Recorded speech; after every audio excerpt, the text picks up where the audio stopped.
Good morning, everyone. We're just giving it a second here as everyone is joining us from the waiting room and connecting their audio and logging in. We know that could take a second on Zoom.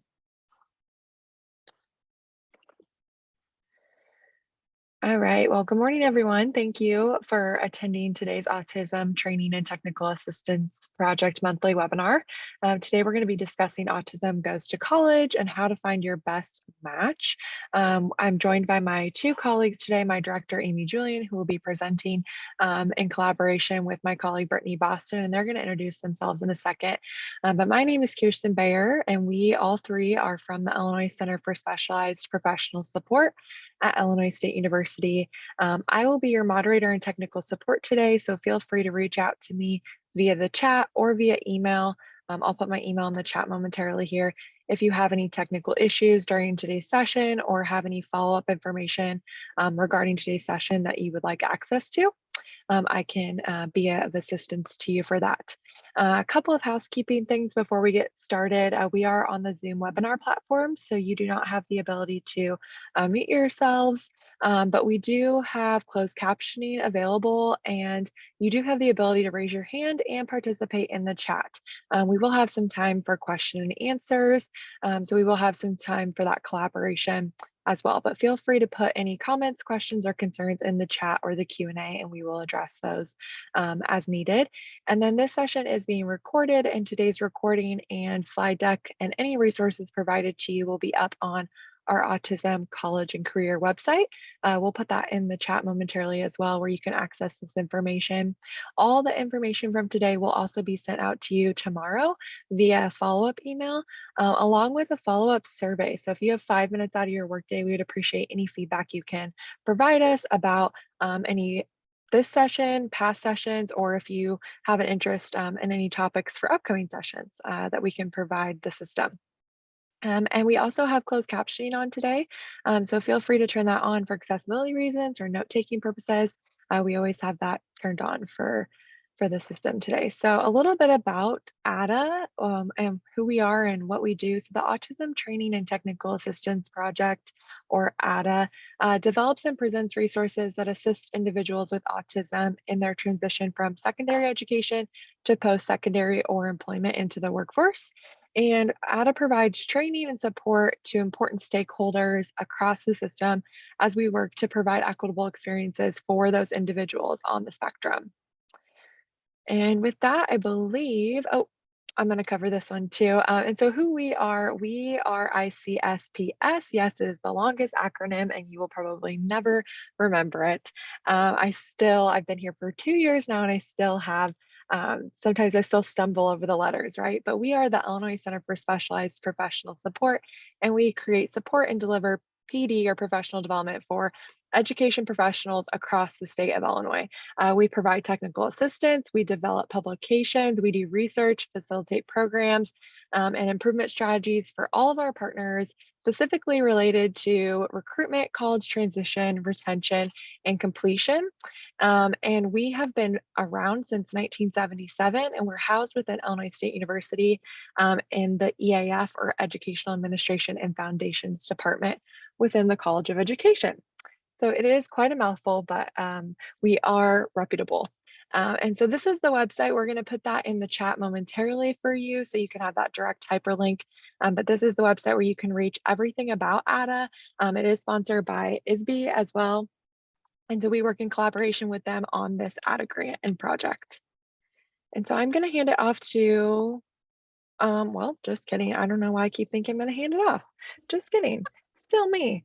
Okay, so which region are you located in? We're going to do some beginning ADA polls just for our analytical purposes that we do every month. So if you join us monthly, you're probably very familiar with these, and we appreciate your ability to answer these, even though they are a little redundant, but we like to know who our audience is and where you're joining us from today. So which region are you located in, and then which ADA stakeholder do you represent? And you can feel free to pick multiple on the stakeholder question poll that's already up there for you. If you scroll down, both of the polls are up there. So if you represent both a family member and a community member, or secondary and community member, feel free to select multiple of those stakeholders. So we'll give that a couple more seconds here.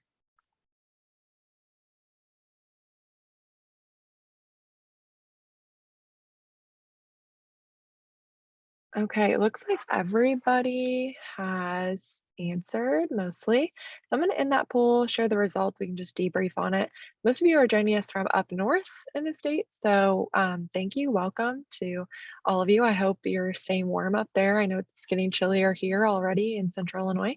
And our stakeholders, most of you are somewhere in the secondary system, or you're a student, young adult. And we have a couple other stakeholders sprinkled across the board. So thank you all for answering those polls. We greatly appreciate it.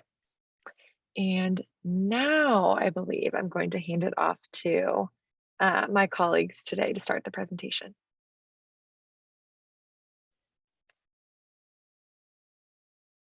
Thank you, Kirsten, and good morning, everyone. My name is Amy Julian. I'm the director for the Illinois Center for Specialized Professional Support at Illinois State University. And I'm also one of the project directors for the Autism Training and Technical Assistance Project. Also with me today is Brittany Boston. Brittany, I'll let you introduce yourself. Yeah, good morning. My name is Brittany Boston, and I am the Associate Director out at ICSPS. I work a little bit with the ADA grant, but also focusing on the CTE, or the Career and Technical Education side of things. And so those can be very connected depending on, the education and career path that individuals choose. So one of the things I want to kick off and say is that I encourage you to go to the Autism Training and Technical Assistance website. Brittany posted that in the chat for us. We do have a series that goes every month, and next month we have Eric Garcia coming in for Autism Month, and we are very excited to have him with us. And he has a new book out. If you haven't seen that book, it is phenomenal. And he's going to be sharing just some resources about that book and just things that he talks about. He is an individual living with autism and has had autism, and and the name of the book is We're Not Broken. And so it's really looking at hiring and yes, we can repost that site, sure.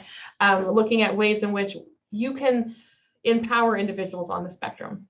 Today, we're going to talk about what are those college opportunities. So in 2022, autistic students have more options than ever before when it comes to specialized college programs. Autistic students who participate in these programs have more opportunities to thrive in college than those who opt for the mainstream offerings. And in addition, additional support and encouragement they receive, they can make a big difference in the academic success as well as their overall college experience. So there's been a couple reports that have come out literally in January and February around what are those colleges that are most receptive and what are those items or support systems or mechanisms or cohort projects that exist within colleges that allow them to be more successful for individuals with autism. So I'm excited to talk about this today, and I really just, in complete transparency, I really wanted to have some of these colleges come and talk with you, but it's spring break time, and I did not schedule well. So we are going to share their information. We are going to share the write-ups that they have been noted for. There's a list of 16 individual colleges and universities across the country. We're going to talk about what those systems are. In addition to that, we're going to talk about what makes that transition. What are some tips for transitioning students, and what are those things that you can do and be looking for? And then we're going to close out with some tips for faculty today. What are things that you need to know? There's a couple of resources that we have for you. They're available on our site, but we'll be posting them in the chat as we go along. And really today's conversation is around, as you're looking for a college, what are those things? What are those attributes that you want to look for? So with that, my little disclaimer, the following list is a representation of colleges and universities that offer programs specifically for students on the autism spectrum. And this is a very recent list. So this came out in January of 2022. There are many opportunities for college students with autism. I need to work on talking this morning to get the individualized support services they need to be academically and socially successful. One of the things you're going to find is when we're talking about the colleges, it's not academic on its own, it's not social on its own, it's that combination that really makes these programs successful. So let's go ahead and get started. The first one is the Appalachian State University. And through scholarship with diverse ability programs, college-age students with intellectual disabilities are given the tools they need for personal growth and occupational success. This program is entirely inclusive. and meaning that students attend courses on campus activities with other university students, and they have full access to all the university programs. So this is a phenomenal program, and again, one of the ones that made the top list.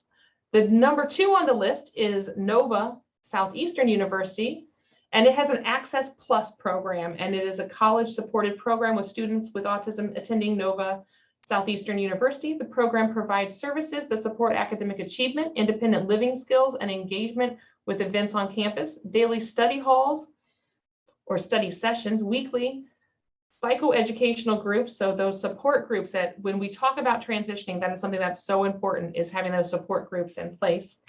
Residential supports and assisting in the planning schedules and maintaining structures are used for services offered. So there's some great wraparound services, as we like to call those, within the Nova Southeastern University. The next one is Boston University.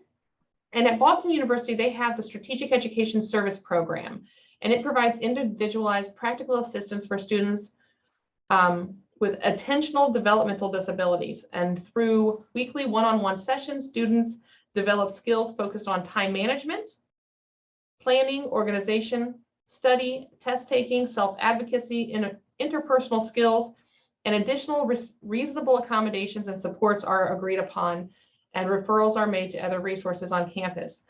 Some of the things that we're going to touch on of what makes these programs fantastic is also we're going to touch on when you're looking for a program. You want to be sure that you talk to the student services program, you talk to disability services at your institution or the institutions that you're looking at, and really looking at that self-advocacy and how to start that. And we've had complete sessions on that. If you joined us for other webinars, I know that when we had Holly Moss, she talked a lot about self-advocacy, and we can post some of those, but they're also underneath the Autism Career College and Career website. The next one on the list is Drexel University, and Drexel's autism program promotes academic and social competency, self-advocacy, independent living, and social integration skills through one-on-one peer mentoring. You're going to hear that a lot, and I know Brittany's going to talk about that when she talks about tips and things to look for, is whether or not they have a mentoring program. Supplemental case management with trained staffed workshops, structured and unstructured social events, and again, something else that you're looking for when you're looking for institutions to attend, and collaboration with campus departments. They have the AJ Drexel Autism Institute, the Steinbrunt Career Development Center, and the Dragon Scholar Program are all available at Drexel University. And then the last one on the list there, and again, I don't think that these are in any particular order. They're obviously not alphabetical though as well, is Eastern Michigan University. And the College Supports Program at Eastern Michigan University strives to increase awareness of autism spectrum disorder, promotes a positive academic environment, and improves coordination of university services, meets individuals' needs for each student, and guides students to becoming independent adults. So again, we're going to go through these and kind of just, if you haven't heard of these institutions, these are the snippets that are from their websites based on the research that we have done and the lists that have been put out by entities that are really looking at what are effective colleges for individuals with autism. And then we're going to talk about some tips. So Bellevue College, they have the Neurodiversity Navigators program at Bellevue College, offers educational opportunities along with individual advocacy and access services, in addition to accommodations provided through Disability Resource Center. The program strives to increase successful academic outcomes in areas of executive functioning, self-advocacy, and career prep. Students with Autism Transitional Educational Program, or the STEP program, and that's the program that you would look for at Bellevue. Oh, I'm sorry, I jumped ahead there. So Eastern Illinois University is who has a STEP program. I was going to say that one sounded really familiar. So right here in Illinois, we have Eastern Illinois University, and they have their STEP program, Students with Autism Transitional Education Program. And it enhances supports beyond what is required by the ADA and areas of academic, social, and daily living in order to minimize the challenges of transitioning into college life. So it is a cohort program that is really a program onto itself as a STEP program. Fairleigh-Dickinson University has a COMPASS program, and that's the name of their program there. So you have STEP at Illinois Eastern, and then you have, Eastern Illinois, and then you have the COMPASS program at Fairleigh-Dickinson. And it is a program that individualized comprehensive academic and social supports, offering high functioning students on the autism spectrum 2-year program that helps students identify their strengths, develop new skills, and progress towards their higher level independence. Edinburgh is another institution, and they have what is called the Borough Autism Support Initiative for Success, BASIS. Gotta love the acronyms that spell words. And it is an individualized support program that provides various services such as social and academic peer advising, regular sessions with transition coaching. Again, coaching is another thing, looking at that mentoring and coaching component, classroom accommodations, testing modifications, writing special services, and social activities. The final one on the list there is Beacon College. And Beacon College is a first accredited college offering a 4-year degree specifically for students with learning disabilities. And Beacon offers a bachelor's and associate's degrees for many different disciplines, transition programming, ongoing support, and focuses on gaining practical experience are all offered within that institution. Our final list here, and again, these are in no particular order, is George Mason University. And at George Mason University, you will find the Mason Autism Support Initiative. It uses a team-based approach to provide additional support services and students on the autism spectrum. Students in the program gain access to learning strategies, whom they meet with one-on-one to 2 times, you can tell I'm reading notes, I apologize. 1 to 2 times per week. There are peer mentors in that program as well. There's monthly social activities. There is a half-credit individualized course focused on topics such as transitioning to college, social skills, campus resources, and career readiness. And so that is a very inclusive program as well. Rutgers University has also made the list. And at Rutgers University, they have the Douglas Developmental Disability Center. And it is an ABA program that serves the needs of students with autism and their families. Specialized education and behavior intervention services are provided through a full-day extended school year program for students up to the ages of 21. And so that is a program that more works within the K-12 system, but they did make the list for a fantastic college or university. Next on our list is University of Idaho, not Idaho, didn't want to say that backwards. And they have the Raven Scholar Program, which is autistic students at the University of Idaho receive individualized support to help with transition to college. Supports include weekly planning meetings, peer mentoring services, academic supports, individualized skills coaching, life and social skills, classes, monthly social events, advocacy, service learning, and opportunities, and access to the Raven Scholars Student Lounge. One of the institutions that we've heard a lot about in the world of autism is Marshall University. And Marshall University, of course, made the list. They have a phenomenal program in West Virginia.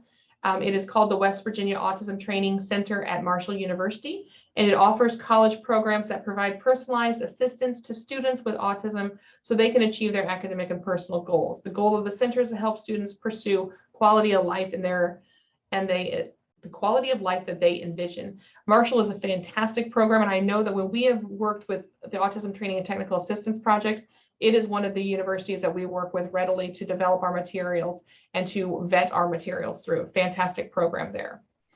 Western Kentucky University has the Kelly Autism Program at Western Kentucky University, and it offers supports to students on the spectrum through individualized education plans, classroom accommodations, tutoring, participation in community activities, and then also job coaching and parent support. And those are, again, essential components of support through Western Kentucky University. And our final institution on the list that we wanted to highlight for you today is Kent State University. And they offer multiple autism initiatives, including a college success program for students with autism and partnering for achievement and learning success, which is their PALS program. And this initiative provides support and resources to help students become successful on campus, and it works to spread autism awareness and understanding. So this is a comprehensive list across the country of programs that were highlighted supporting individuals as they transition with autism. One of the things that we're going to talk about now is the idea for tips for successful transition. So I'm going to hand the floor over to Brittany, and not saying that those are the only institutions to go to, want to be sure that that's clear. Those were highlighted in a national recognition of schools that really go out of their way to support individuals on the spectrum. And so as you're looking at any institution, what are some tips for successful transition?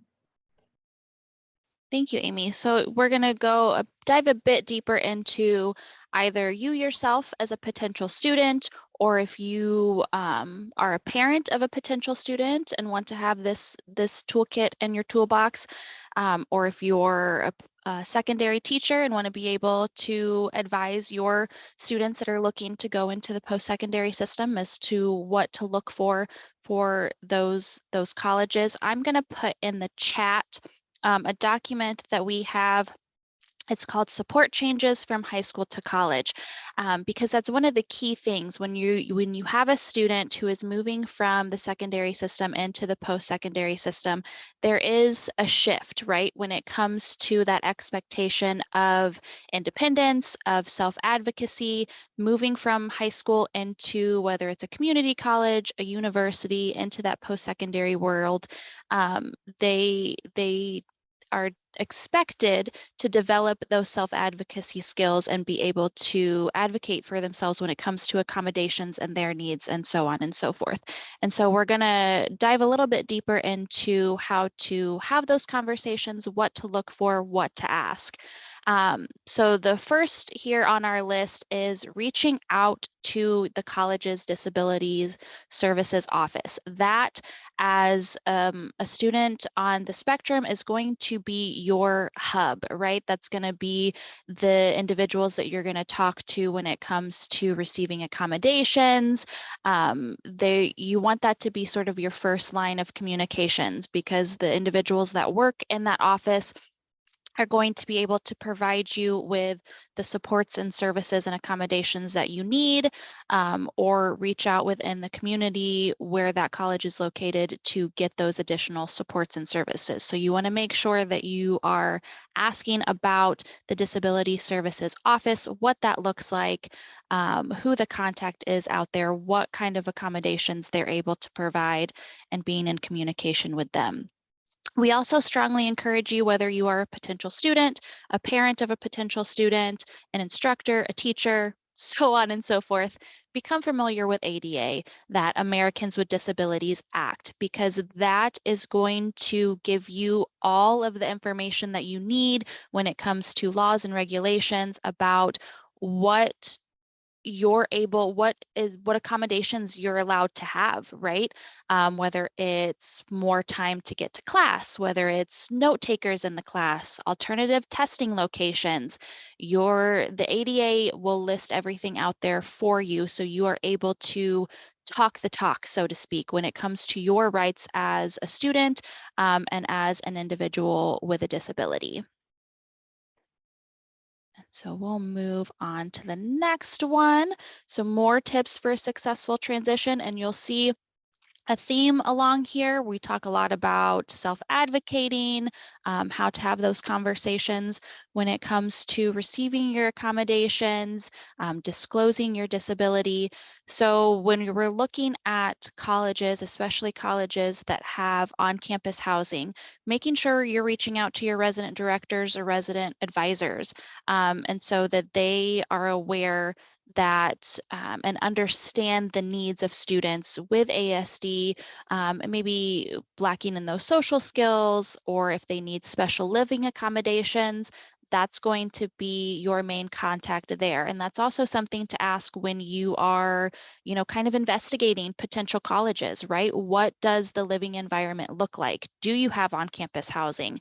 Do I need to look for an apartment or another living situation? What kind of accommodations can be provided within those living environments if that's something that I need? What does that look like? And then discuss and practice how to self-advocate. Self-advocating is huge. We know a lot of times that neurotypical people learn how to advocate for themselves, and what is meant to be disclosed and what's not through a combination of observation, practice, and self-reflection. But we also know that a lot of times individuals on the autism spectrum need direct instruction on self-advocacy and disclosure, because of those difficulties potentially reading nonverbal cues. And so there is an article by Sibley that was in 2004 that gives some excellent examples of how to mentor self-advocacy and disclosure skills, and kind of graduated steps. So for example, in the early stages, there's an advocacy partner that works with the advocate in training and models good advocacy skills. And so this can be something that if you are currently a secondary teacher or a parent with a child who is on the autism spectrum, being able to model those advocacy skills for that potential student. What does that look like? Being the example yourself. And we know as parents, I am a parent myself, and so you kind of you show the behavior that you want them to do, right? I have a 3 and a 5-year-old, and so I have to constantly model the behavior, the expectation for my little ones as well. And so making sure that when we have, adult children, that we're doing that as well. What does self-advocating look like in real life examples for our children and our students? Real life situations can be used. And so by the end of the process, we want to make sure that the advocate partner can serve as a resource and be tapped into if and when needed.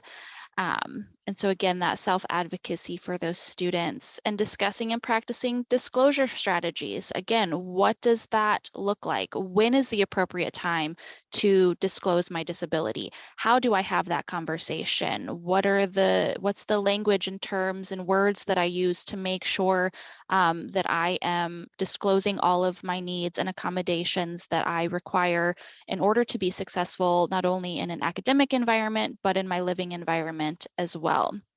So an example here, when you're looking at different colleges, let's say we have a student on the autism spectrum, they do their research into the disability offices, right? We want to make sure that we're seeing what the disability offices look like, what they're providing. And then through their online research, they learn about the type and level of assistance available at different schools, as well as the documentation required to access accommodations and services. And then, so we know all the things we need. We know the documentation that we need. We know what accommodations can be available to us. And so let's say the student gets accepted into college, right?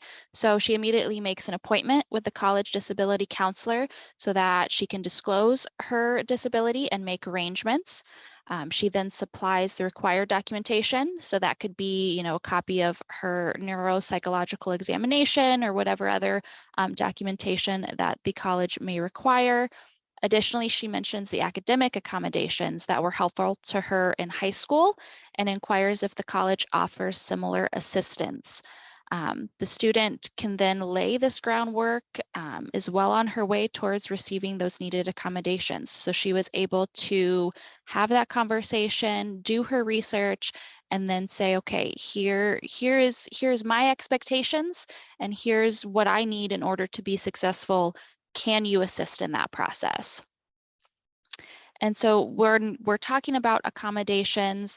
Those IEPs, or the Individualized Education Plan, is an excellent way to fill the current education gap in the development of self-advocacy and disclosure skills. Just as the IEP is used to level the academic playing field by allowing those with disabilities to have the same chances as everyone else for success in school, so too must the same be done for teaching self-advocacy. The beauty of using the IEP, or that Individualized Education Plan, for teaching school-aged children these skills is that it already exists, and it is an excellent vehicle for this purpose. And so when you have those IEPs, there should be in that process a way for students to learn how to self-advocate for themselves and disclose their disabilities, and having those conversations both already in your secondary system, but as well moving into and researching those colleges, what that looks like when. So if you're accepted into college and you enroll, you want to make sure that you've already had those conversations, right? Because you don't want to get accepted and start on day one and it's, wait a minute, this is not what I expected it to be. I don't have the tools that I need in order to be successful as a student. We want to make sure that we're having those conversations up front. And these colleges, if they are the right fit for you, and if they are meant to help you be successful, they should be able to have those conversations with you, right? It shouldn't be a, well, we'll get to that later. They should be able to answer your questions. They should be able to provide you with the supports and services that they have. They should be able to give you all of that information before you even hit that apply button.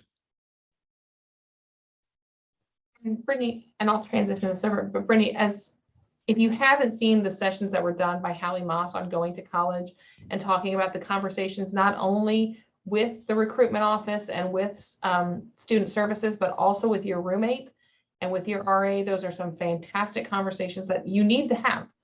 We really encourage you, because that self-advocacy is in all aspects of attending a post-secondary institution, all aspects, not just with your faculty and not just with the institution, but also with those resident halls and whether or not you have a roommate or do have a roommate. So sorry, didn't mean to interrupt there. Yeah, no, you're good. And so just a few more things as to what to look for for a potential college. Study support. Do they have a tutoring center? Do they have do they have students that provide tutoring services? Do they have study groups within different programs within the college? Is that something that you think that you would need? Make sure that that's a service that's being provided. Peer mentoring opportunities. If you've sat in on any of ICSPS's webinars, you know that we are big advocates for peer mentoring, right? It's a type of support group.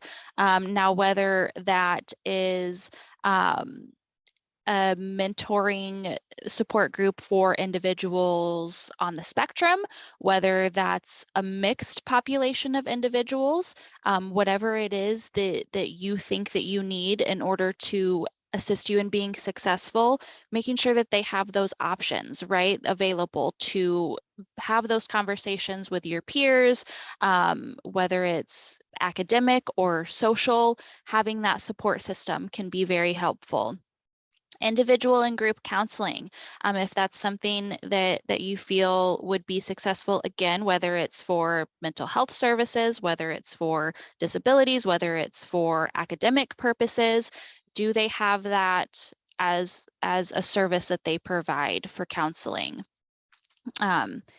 One-on-one academic support and coaching, again, that goes sort of more into that study support, but are there instructors open to having office hours to where you can come in and say, you know what, I'm really struggling here.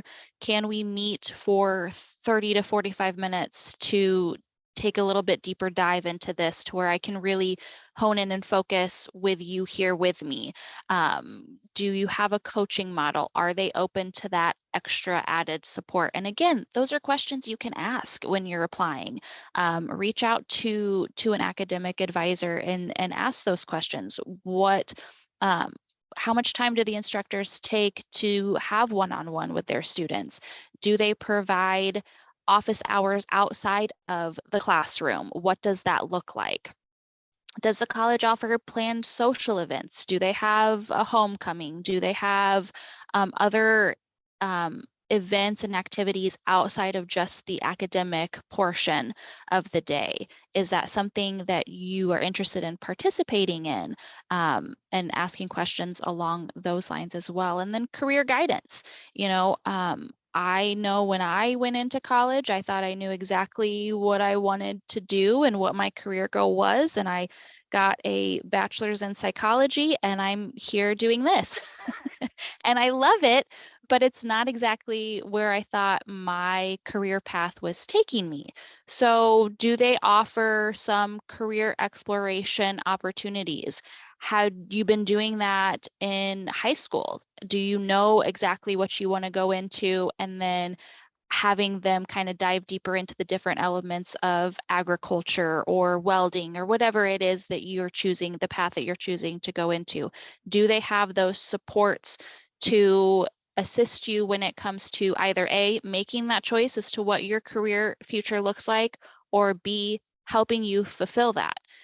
Do they have an area of focus within the career that you want to go into? If they don't, then they might not be the right fit for you. And making sure that you're asking those questions and looking at what your end goal is, and if they have the appropriate steps to help you get there. Brittany, I think that's just so very important. Every institution is fantastic at different elements.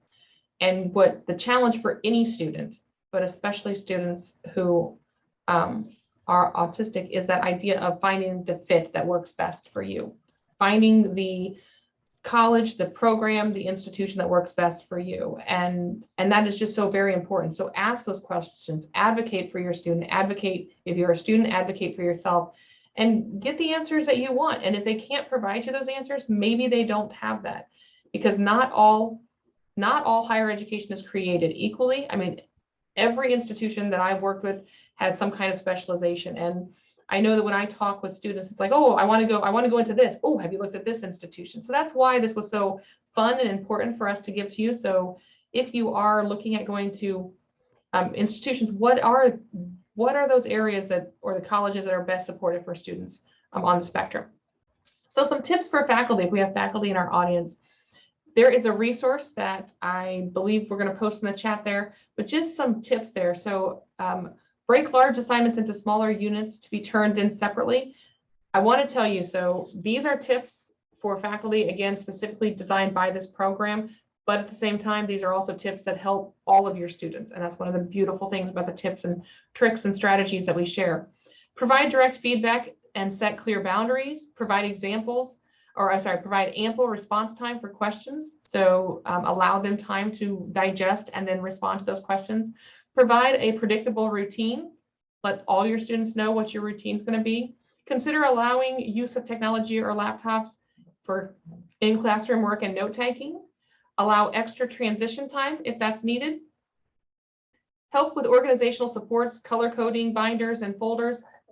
I am a color coding junkie. I have all kinds of my stuff. My whole email is color coded into different things. And I think it just really helps you, delineate and prioritize. Allow reminders of assignments. This is very easy now in the world of COVID, that we're able to send out those little email ticklers, or to put something on our Teams, or to put something on our Blackboard to really remind our students about assignments. Avoid using idioms, metaphors, sarcasm, and jokes. We've talked a lot about this when we talk with students on the spectrum. It goes over their head, or it doesn't. I don't want to say over their head. That was wrong. So I apologize for that. It isn't digested in the same manner.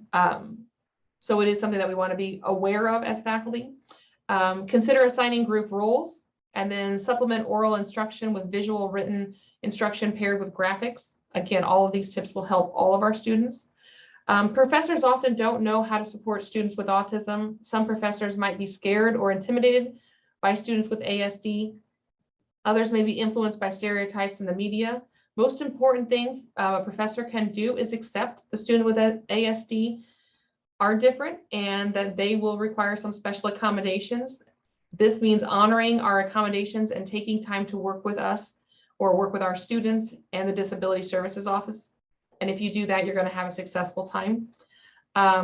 Just a note, and I know many of us know this, but autism is not a behavioral problem.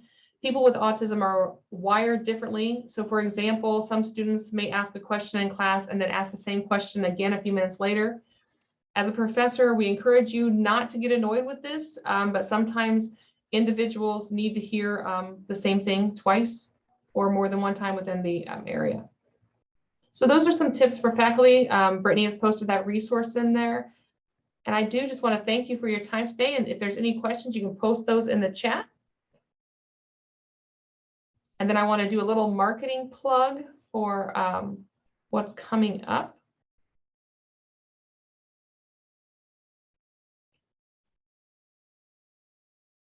And so I believe you stayed with me here.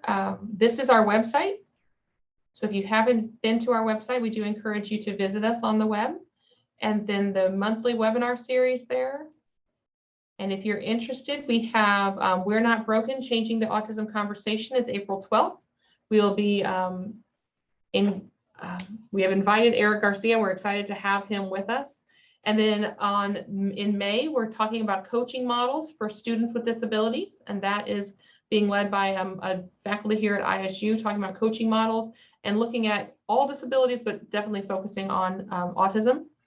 And then in June, the return on investment benefits of hiring talented autistic people in the workplace. And we're very excited to have that presentation as well.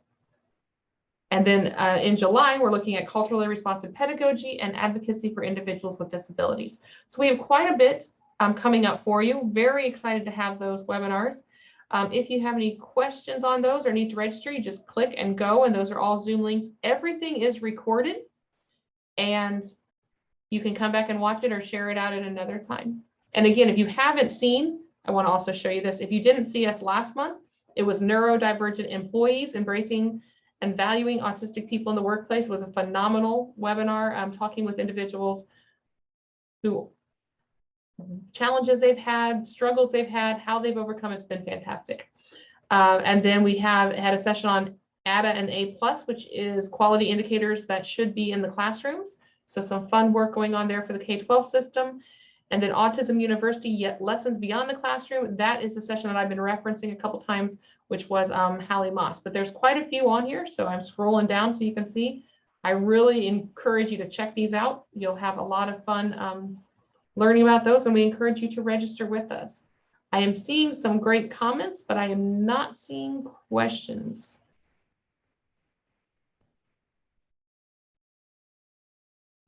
Are there more in the area of Illinois? Yes. So Deborah, that was a question. We featured a lot of institutions that are nationwide, and there was only one featured within the state of Illinois. I will say that, Deborah, there are some phenomenal community colleges within the state of Illinois that have great support systems for individuals with autism. In addition to that, there's a lot of public entities. They didn't make the top 16 list, but I know ISU, for example, has a lot of supports for our students with autism. We have featured those programs before, and so we didn't feature them again. But again, if you want to look down through here, let me see if I can find it for you.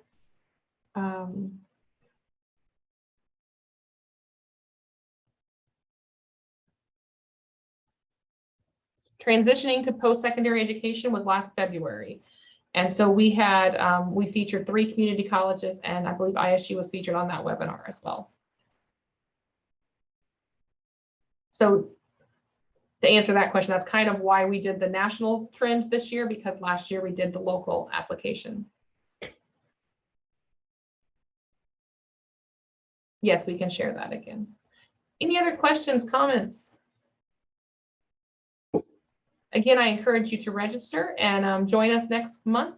Eric will be much more exciting. Not that Brittany and I weren't exciting, but I'm very excited to hear him speak, and we're excited to have him. So with that, I want to thank you all very much for your time today, and we look forward to seeing you next month.